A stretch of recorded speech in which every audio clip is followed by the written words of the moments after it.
Welcome into K-State Online. I am Mason Voth. That is Drew Galloway.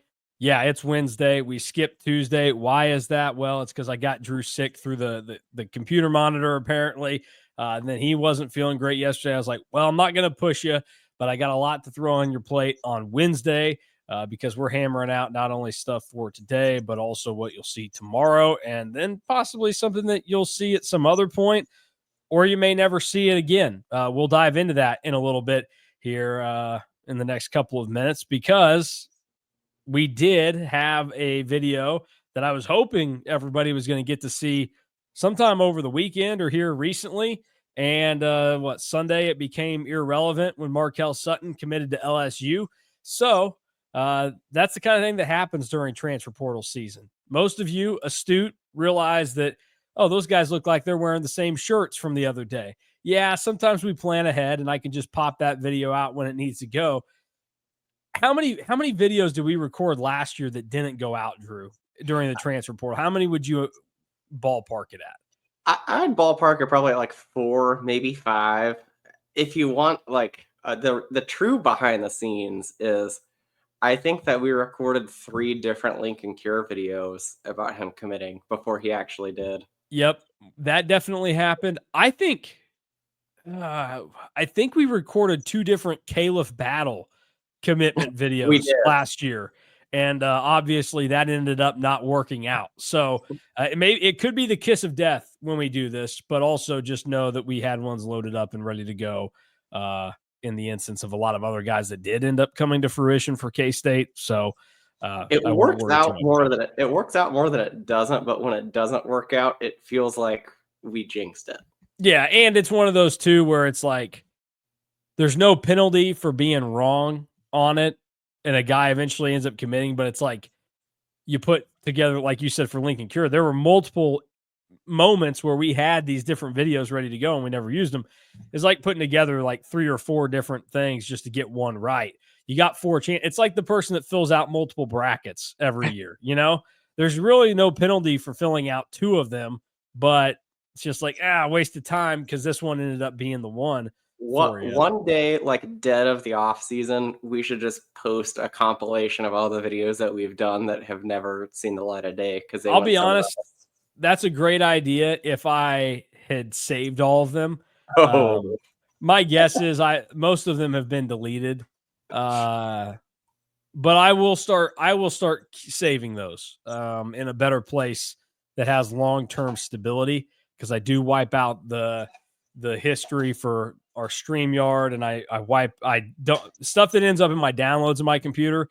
I delete it almost instantly because there's so many videos that end up there. I don't want to be taking up space on my computer.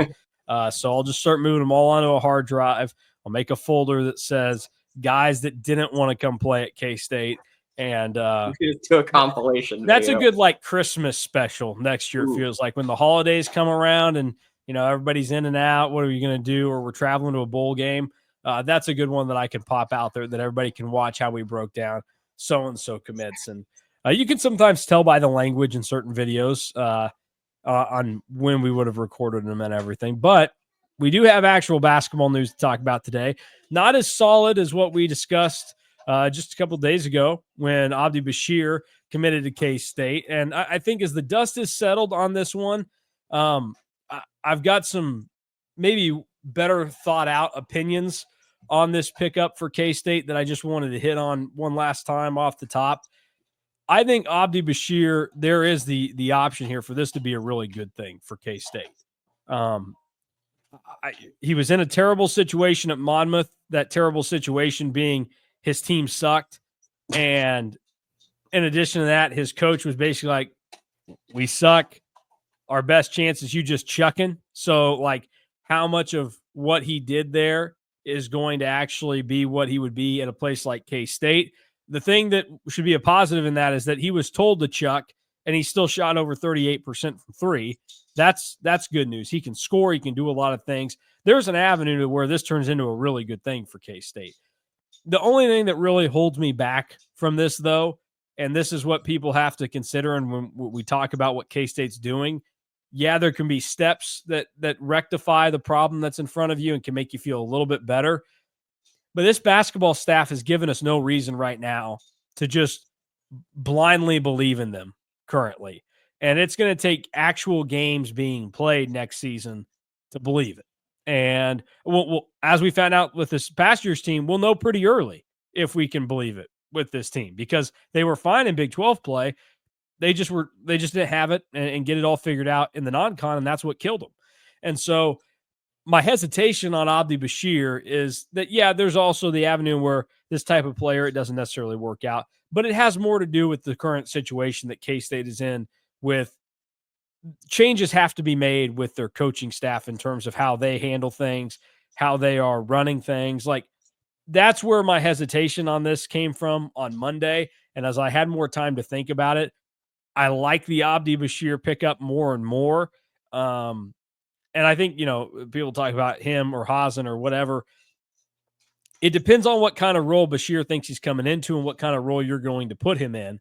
But like on last year's team, Abdi Bashir would have been much better for you than Brendan Hazen, because there was no offense really in terms of helping Brendan Hazen out. And Brendan Hazen, we talked about it a number of times after games this past season. Worthless to have him on the floor starting games if in the first 5 minutes he's not even going to get a look from three. So Bashir, a guy that can create for himself, do some more things offensively, that would have been better for K-State's offense. It was pretty limited last year. Now we'll see, how does that look this year? Like, how he played at Monmouth, can it work enough in the Big 12? And then in addition to that, what is put in with him, and what is the system going to look like for K-State? But my hesitation on Bashir has less to do with him and just more about this K-State coaching staff. They have to prove themselves this upcoming year. And, I think people confuse, these people say they're fans of this team, but they're not, they want them to fail. No, that's not what people want. Like, I understand, like, the people on the boards that are skeptical right now, that's how it should be. Like, we've seen enough. There's been the talent there. The last 2 years, they underachieved. They didn't play like they should have. Specifically this last year. We can, there's a little bit more that goes into the Tyler Perry year that I think actually Jerome Tang did a better job than what people would want to give him credit for in that season. But at the end of the day, they missed the NCAA tournament. It was a failure, and this program's failing the last 2 years. But Bashir is a decent pickup. It's just you can't fully buy in right now. And I think everybody should look at it and say, I'll see it. I'll believe it when I see it. And that's what is going to have to happen here with a guy like Bashir and everything else that goes on with K-State basketball. No, and I think that's kind of like the way to go about this. There's potential that Bashir, like I said, could be an all-conference guy, because he can really fill it up. He can really score. You would imagine, again, like I said on our video on Monday, that his efficiency numbers would even get better at K-State, because you think that he's going to take less shots, which means that he's going to take less of the forced shots that he took at Monmouth. And you would imagine, because we can debate about offensive philosophy all we want.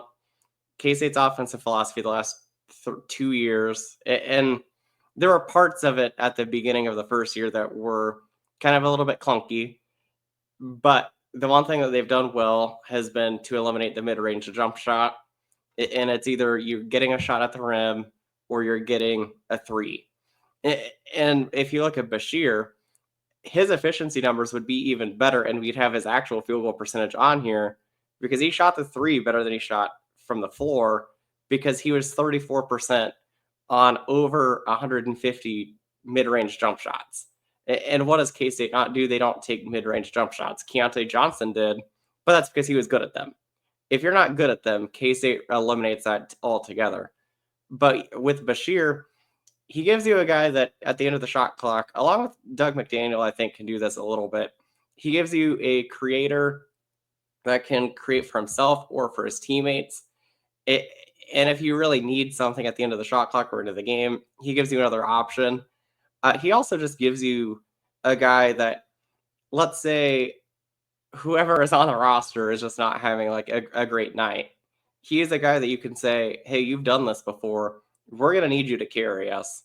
Where I don't think that anybody on last year's team could really do that. Like Tyler Perry did that a little bit 2 years ago. Like And he did it without really like the skill set or the size to be able to do it. And like he almost willed K-State to beat a bad Oklahoma State team. Like K-State has no reason to lose that game, but Tyler Perry almost willed them to win it. And then Tyler Perry almost willed them to beat Oklahoma 2 years ago. Obviously, And Cincinnati. and Cincinnati. And we know that Keontae and Marquise Noel could both do that on Jerome Tank's first team. This last team just didn't really have a guy that could do that. Bashir can do that. And he did do that a couple times when Monmouth faced power competition. Like Monmouth was terrible last year. Still beat Rutgers and still beat Seton Hall, though, because of Bashir. Yeah, well, Rutgers kind of an embarrassing situation there for Steve Pico last year to have Hall, 2 lottery picks and to blow that. Seton Hall was pretty bad too. Yeah, Shaheen Holloway fraud. He's on the fraud watch. Was he ever good? Sure. I mean, that's a different question. Took St. Peter's to a Sweet 16, so I guess well, he took him to an Elite 8, didn't he? They went to the Elite 8. Yeah, I still have hesitations about it if he was ever really good. Yeah, fool's gold. It's a real thing. All right, moving on. Names that you maybe haven't heard of or we haven't discussed explicitly here. This was a fresh one that came to our attention this morning. John Rothstein had some reporting on it. But Elijah Saunders, a transfer out of Virginia, currently number 87 in the On3 transfer rankings. He's got a year left to play. Started at San Diego State. One of these guys just got absolutely screwed by Tony Bennett.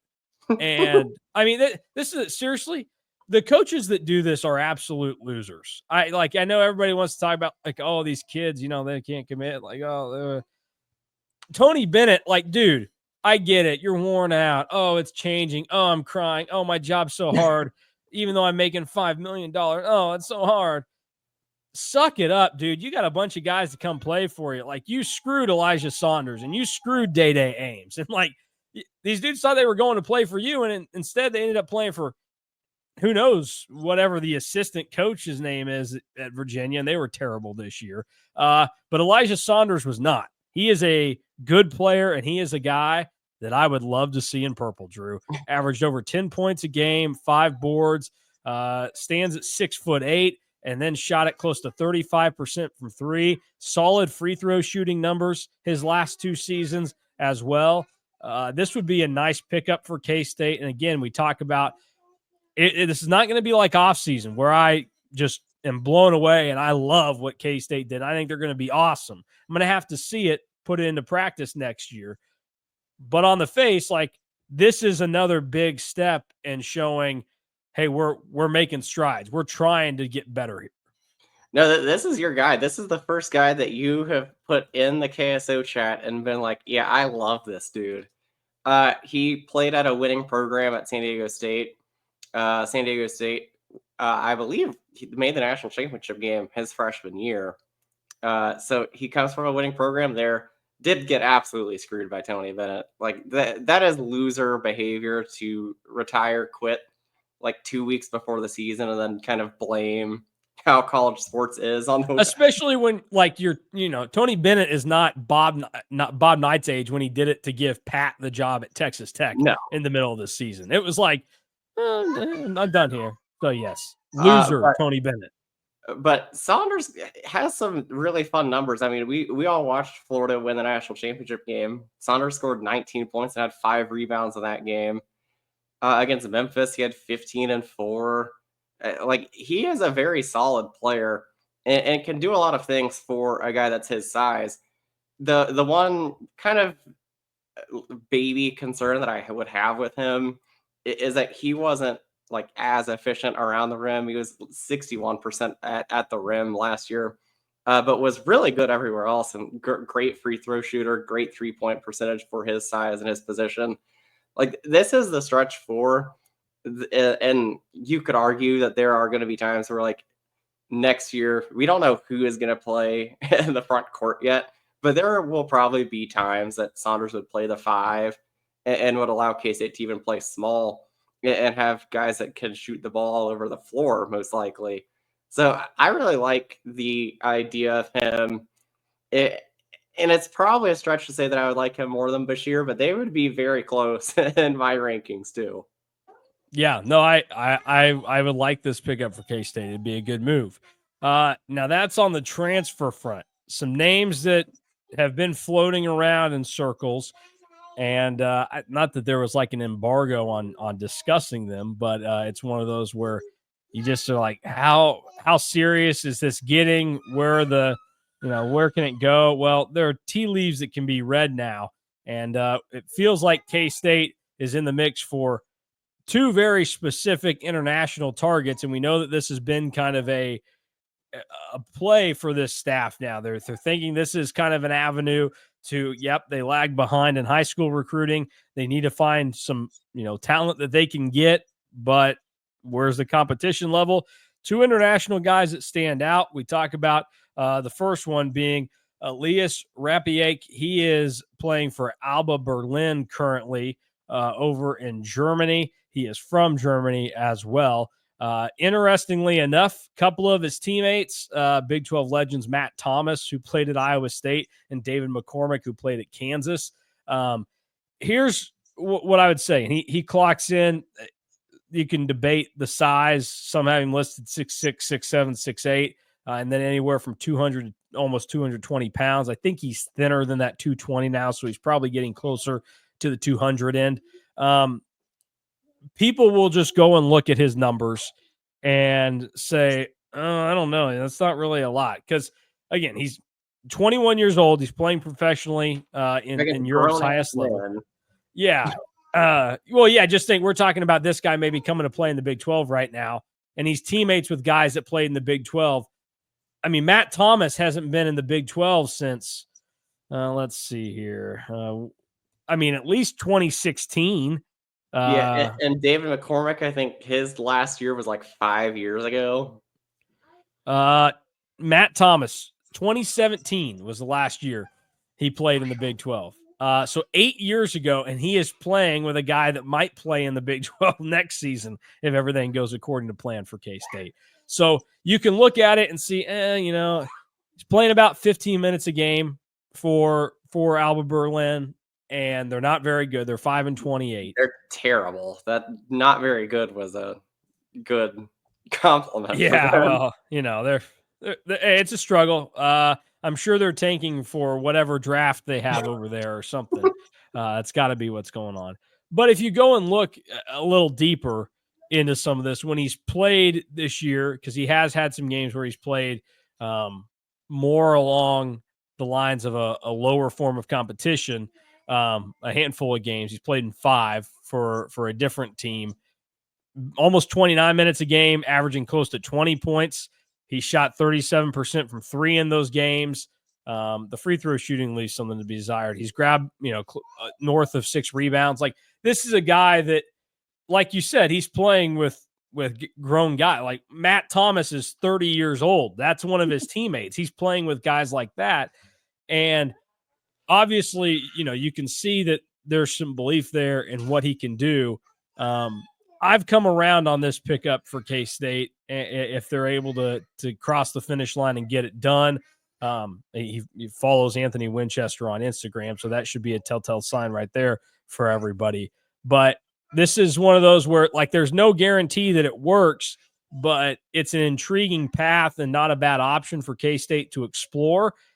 And I think that this is a guy that, again, like anything, it could not work out, but if K-State made it happen, it's really intriguing, and I think it'd be a nice pickup. Yeah, Rapiak, I think, is a very fun potential pickup because he's playing in the second best basketball league in the world, second best professional basketball league in the world, in the Euro League. He is going to come only behind the Big 12, by the way. He is coming in as an older guy because he is 21 years old. So I think that's something that needs to be said as well. But you'd expect that because he's 21, because he's played with grown-ass dudes for the last year, he would be able to come in and be able to play right away. Like, there shouldn't be too big of a learning curve. He has a little bit of a fun game because he's a 6'7" guy that plays below the rim and has a little bit of an old man game. So I think that's kind of fun. His shot looks really good. There's something about just going to the Euro market that I think is something that we're going to see a lot of teams do from now on. And it's fun to see K-State kind of get involved with it. And especially a guy that has played in the Euro League, because, again, second best basketball league in the world. And he has made waves and is playing, albeit not for a good team by any stretch of the imagination with Alba Berlin, but the fact that he's able to play at 21 against guys that are in their 30s and with teammates that are in their 30s is a really good sign. And again, when he played for their, like, I would call it like their B league, he was very good. And I think that's a lot more like the competition level that he'll probably see in college. Will he average almost 20 a night? No. But he could be in that like 8 to 12 range, and I think that everybody would be pretty thrilled with what they got out of him. Yeah, no, exactly. And like this is one of those deals where I don't think the expectation would be, unless he comes in and blows you away, like you don't want him coming in and being one of your starting five next year. Like that, I don't think that would be the plan for K-State. You want to do that through the transfer portal, and we already know somebody posted it on the board, and since we've already talked about him, like somebody posted on the board, like getting Saunders and having Rapiak be his backup would be an excellent portal haul. And I think that's where you look at this right now, where you bring these guys in and you don't know what the ceiling or the floor is going to be for them next season, but you're not you're not banking on them needing to come through for you. And that's where, if we look back in hindsight now to last year's pickups, there were a lot of guys that you went and go, we got to bank on this guy. You need this guy to do this, because we even understood at the time, without, I think, directly addressing it, is that, not all these guys are going to hit. And some of these guys are being talked up to a level that is maybe above their skis. Like, if we're being honest, a guy like CJ Jones probably was asked to do too much this season relative to what you would have wanted out of last year. Certainly, like some other, like Moby, I mean, the second case they got him, I was like, this guy should be redshirting, and he had to play real minutes for this team last season. So that's where you're at right now, where like you still have to get most of the transfer pieces you want, but these international guys, they might be able to give you something this year, and then also moving forward. Now, one other international name, this guy's younger. He's not 21, and Rapiak would turn 22 during the Big 12 season next year. But another international target, another one that K-State really wants. There's the social media ties there as well. Matthew Grujic, who is playing for FC Barcelona's B team, so he is a younger guy, but has put up great numbers in his international play this year when he's had the ability, and he's only, I believe, 17 years old right now. He'll turn 18 in June, but this is somebody that K-State would want to get on the roster next year. He's not currently somebody that I think you look at and say, we know all the suitors that are there. We know it's K-State. I think Louisville was maybe thrown out at one point in like a 24/7 article I read. So not a ton is known here, but we know that there is obviously serious K-State interest. And how do you feel about Grujic? Where would he stack up if we're talking about Rapiak in terms of those guys and how much you'd expect from them to give to a team immediately? I think that you'd expect more from Grujic. There are some people that are international scouts. I saw one yesterday, actually, while I was just kind of looking at more of what Grujic provides, that has him as the number one prospect in Germany in his class. So that's, again, just a step in the right direction. Then you look at what he's done. He was the MVP of the Adidas Next Generation U18 tournament and had a great game in the final of that tournament, scoring 22 points. He's somebody that I would anticipate K-State wants to be like Yegor Demin from BYU, where he's a guy that can come in, play 1 year, you maybe get a second year out of him, and then he goes to the NBA. Like, that is probably the ceiling for Grujic if you look at what he's done at the levels that he has played at so far. Like, he was an all-star of the Basketball Without Borders little camp that they have for a bunch of international prospects that the NBA puts on in February.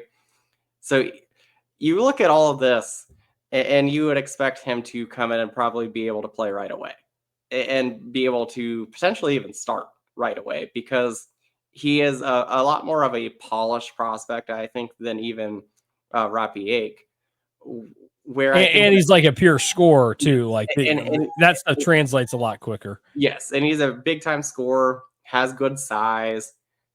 There is something like watching international basketball with Rapiak and Grujic.